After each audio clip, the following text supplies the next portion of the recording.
Hello everyone and welcome back to my YouTube channel with another useful and informative video.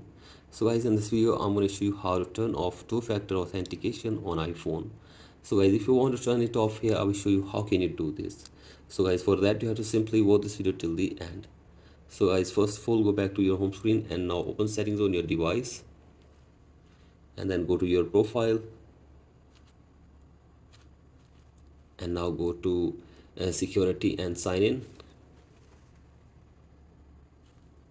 And from here you can see two-factor authentication. If you tap on this, here you can see all of your devices and your phone numbers. In order to turn off, you have to simply remove your phone number from here. So guys, simply remove your phone number, and after this the two-factor authentication on your iPhone will be turned off. And there is another way also, that is you have to simply go to your browser and search here for account.apple.com,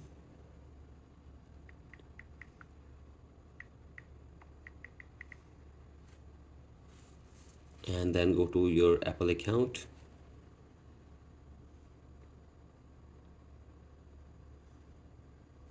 and from here go to email and phone number, and from here you have to simply remove your email and phone number from your Apple ID. So guys, do this, and after this two-factor authentication will be automatically turned off on your device as well. So guys, in this way you can also turn off two-factor authentication on your iPhone. So guys, that's it for today's video. Hope this video helps you. Please like and subscribe to my YouTube channel as well. Thank you.